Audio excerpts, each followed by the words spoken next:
നമസ്കാരം. ലോക്സഭാ തെരഞ്ഞെടുപ്പിൽ കനത്ത പോരാട്ടം നടക്കുന്ന വടകരയിൽ അവസാനഘട്ട പ്രചാരണം ആരംഭിച്ചു കഴിഞ്ഞിരിക്കുന്നു. CPM നേതാവ് കെ ശൈലജ ടീച്ചറും കോൺഗ്രസിൻ്റെ യുവനേതാവായിട്ടുള്ള ഷാഫി പറമ്പിലും നേർക്കുനേർ ഏറ്റുമുട്ടൽ നടക്കുന്ന മണ്ഡലത്തിൽ ജയപ്രവചനം എന്ന് പറയപ്പെടുന്ന അസാധ്യമായി കഴിഞ്ഞിരിക്കുന്നു. തെരഞ്ഞെടുപ്പ് സർവേകളിലൊക്കെ ശൈലജ ടീച്ചർക്കാണ് നേരിയ മേൽക്കൈയെങ്കിലും ഷാഫി ഒപ്പത്തിനൊപ്പം എത്തുന്നുണ്ട് എന്നുള്ളതാണ്. ഇടതുമുന്നണിയുടെ കോട്ടയായിട്ടുള്ള വടകരയിൽ കഴിഞ്ഞ ചില തിരഞ്ഞെടുപ്പുകളിൽ UDF-നായിരുന്നു ജയം. പ്രത്യേകിച്ചും CPM-ൽ നിന്നും വിട്ടുപോയവർ ചേർന്ന് TP ചന്ദ്രശേഖരൻ്റെ നേതൃത്വത്തിൽ RMB എന്ന് പറയപ്പെടുന്ന ഒരു പാർട്ടി രൂപീകരിച്ച ശേഷം കാര്യങ്ങളൊക്കെ കൈവിട്ടു പോകുന്ന ഒരു സ്ഥിതിവിശേഷമുണ്ടായി. TP ചന്ദ്രശേഖരൻ മത്സരിച്ച 2009 തിരഞ്ഞെടുപ്പ് മുതൽ UDF-ൻ്റെ കയ്യിലാണ് ഈ മണ്ഡലം. TP കൊല്ലപ്പെട്ട ശേഷം നടന്ന 2014 തിരഞ്ഞെടുപ്പിൽ നേരിയ മാർജിനിലാണ് LDF തോറ്റുപോയത്. 2019 തരംഗത്തിലും മണ്ഡലം തിരിച്ചുപിടിക്കാനായില്ല എന്നുള്ളതാണ്. ഇത്തവണ ഏറ്റവും മികച്ച സ്ഥാനാർത്ഥികളിൽ ഒരാളെയാണ് മത്സരിപ്പിക്കുന്നത് എന്നതിനാൽ CPM ഉറച്ച ജയപ്രതീക്ഷയിലാണ്. എന്നാൽ സിറ്റിംഗ് MP K മുരളീധരന് പകരക്കാരനെയായി എത്തിയിട്ടുള്ള ഷാഫി മികച്ച എതിരാളി ആയതോടെ പോരാട്ടം കനക്കുകയാണ്. സ്ത്രീ വോട്ടുകളും നിഷ്പക്ഷ ശൈലജ ടീച്ചർ നേടുമെന്നുള്ള വിലയിരുത്തലുകളുണ്ടെങ്കിലും പാർട്ടി വോട്ടുകൾ പരമാവധി നേടുകയാണ് ഇപ്പോൾ ഷാഫിയുടെ ലക്ഷ്യമെന്ന് പറയപ്പെടുന്നത്. പാനൂരിലുണ്ടായ ബോംബ് സ്ഫോടനം CPM-നെ പ്രതിരോധത്തിലാക്കിയിരുന്നു. എന്നാൽ ഇത് സംബന്ധിച്ചുള്ള പ്രചാരണം വേണ്ട രീതിയിൽ ഫലം കാണില്ല എന്ന് വന്നതോടെ അവസാന ലാപ്പിൽ TP കാർഡ് ഇറക്കുവാനുള്ള ഒരു ശ്രമം നടത്തുകയാണ്, ഒരു തീരുമാനത്തിലെത്തുകയാണ് UDF. അങ്ങനെയെങ്കിൽ RMB-യുടെ പിന്തുണയോടെ ഒരിക്കൽ കൂടി ജയിക്കാമെന്ന് UDF കണക്ക് കൂട്ടുന്നുമുണ്ട്.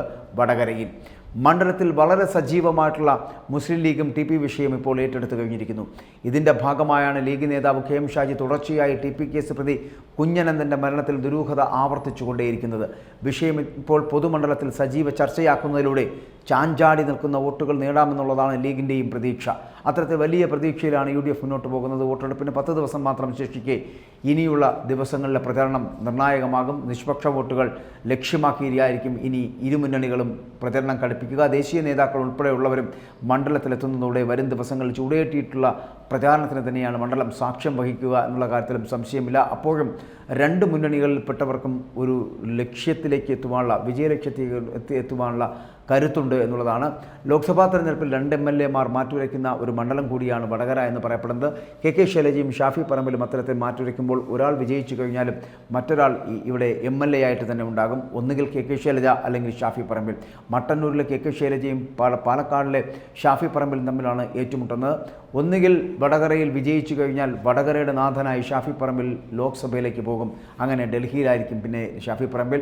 പാലക്കാടിന് അനാഥത്വം ഉണ്ടാവുകയും ചെയ്യും. അതേസമയം മട്ടന്നൂരിൽ മത്സരിച്ചിട്ടുള്ള MLA ആയിട്ടുള്ള കെ ശൈലജ ലോക്സഭയിലേക്കാണ് പോകുന്നതെങ്കിൽ മട്ടന്നൂർ അനാഥമാവുകയും ചെയ്യും. അതുകൊണ്ട് ആ ഒരു സ്ഥിതിവിശേഷം ഉണ്ടാകും. ആരാണെങ്കിലും ഒരാൾ, അതായത് കെ ശൈലജ വിജയിക്കുകയാണെങ്കിൽ മട്ടന്നൂരിൽ ഉപതെരഞ്ഞെടുപ്പ്, അതേസമയം ഷാഫി പറമ്പിലാണ് വിജയിക്കുന്നതെങ്കിൽ പാലക്കാട് ഉപതെരഞ്ഞെടുപ്പ്. എന്തായാലും പാലക്കാട് ഉപതെരഞ്ഞെടുപ്പ് നടക്കുവാനുള്ള സാധ്യതയില്ല. പാലക്കാടിൻ്റെ നാഥനായി ഷാഫി പറമ്പിൽ തന്നെ ഉണ്ടായിരിക്കും എന്നുള്ള പ്രതീക്ഷയിലാണ് അവിടുത്തെ ജനങ്ങൾ. എന്നാൽ വടകരയിൽ വലിയ മത്സരം പുരോഗമിക്കുകയാണ്. തെരഞ്ഞെടുപ്പ് തന്ത്രങ്ങൾ ഒന്നിനു പുറകെ ഒന്നായി മുന്നോട്ട് വെക്കുകയാണ് വടകരയിൽ യുവ കോൺഗ്രസ് നേതാക്കൾ. കാരണം യുവാക്കളുടെ വലിയ പ്രാതിനിധ്യം, ഷാഫി പറമ്പിലെ പോലൊരു നേതാവ് ഉണ്ടാകുമ്പോൾ ഷാഫി പറമ്പിലിന് പിന്നിൽ അത്തരത്തിലുള്ള യുവ നേതാക്കളുടെ ഒരു വലിയ സംഗമം തന്നെ ഉണ്ടാകുമെന്നുള്ള കാര്യത്തിൽ സംശയമില്ല. അതുകൊണ്ട് തന്നെ വലിയ പ്രതീക്ഷയിലാണ്.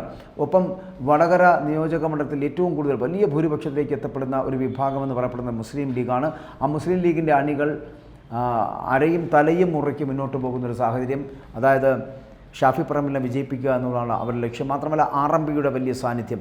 ഇനിയിപ്പോൾ TP ചന്ദ്രശേഖരൻ കാർഡ് കൂടി ഇറക്കി മുന്നോട്ട് പോകുവാനാണ് ഇപ്പോൾ UDF തീരുമാനിച്ചിരിക്കുന്നത്. അതുകൊണ്ട് തന്നെ ഇനിയുള്ള പ്രചാരണങ്ങളിൽ മുന്നോട്ട് നിൽക്കാൻ പോകുന്നത് 51 വെട്ടിക്കൊന്ന TP ചന്ദ്രശേഖരനെ കുറിച്ചുള്ള വാദങ്ങളാണ്. അങ്ങനെ TP ചന്ദ്രശേഖരനെ കൊന്ന CPM പ്രവർത്തകർക്ക് അല്ലെങ്കിൽ CPM-ൻ്റെ അണികൾക്ക് അല്ലെങ്കിൽ CPM-ൻ്റെ നേതാക്കൾക്ക് വോട്ട് നൽകരുത്, അങ്ങനെയുള്ള പാർട്ടിയെ വിജയിപ്പിക്കരുത് എന്നുള്ള തന്ത്രം അല്ലെങ്കിൽ അത്തരത്തിലുള്ള പ്രചാരണങ്ങളായിരിക്കും UDF വടകരയിൽ ഇന്നു മുതൽ അങ്ങോട്ട് ഉണ്ടാക്കിയെടുക്കുവാൻ പോകുക. ഇനിയുള്ള 10 ദിവസങ്ങൾ ചൂടേറിയ വലിയ തിരഞ്ഞെടുപ്പ് പ്രചാരണങ്ങൾ തന്നെയായിരിക്കും ഉണ്ടായിരിക്കുക. അതുകൊണ്ട് വടകരയിൽ പ്രവചനാതീതമെന്ന് പറയപ്പെടുന്ന തരത്തിലേക്കുള്ള തിരഞ്ഞെടുപ്പ് ചൂടിലാണ് വടകര നിയോജക മണ്ഡലമുള്ളത്. ഷാഫിയാണോ ശൈലജയാണോ ഏറ്റവും മുന്നിലേക്ക് എത്തുക എന്നുള്ളത് പ്രവചനാതീതമാണ്. അവിടെ മത്സരിക്കുന്ന BJP-യുടെ കാൻഡിഡേറ്റിന് പ്രഫുൽ കൃഷ്ണയ്ക്ക് അത്രത്തോളം സാന്നിധ്യം ഉണ്ടാക്കി എടുക്കുവാനും കഴിഞ്ഞിട്ടില്ല. അതിനുള്ള സാധ്യതയുമില്ല. പകരം നേർക്കുനേർ LDF-ഉം UDF-ഉം നേർക്കുനേർ മത്സരിക്കുന്ന ഒരു മണ്ഡലമാണ് വടകര എന്നുള്ളത്. അഭിമാന പോരാട്ടമാണിത് CPM-ന് എന്നുള്ള കാര്യത്തിലും സംശയമില്ല. അതുകൊണ്ട് തന്നെ എങ്ങനെയും വിജയിക്കുക എന്നുള്ള ലക്ഷ്യത്തോടു കൂടിയാണ് അവിടെ CPM മുന്നോട്ട് പോകുന്നത്.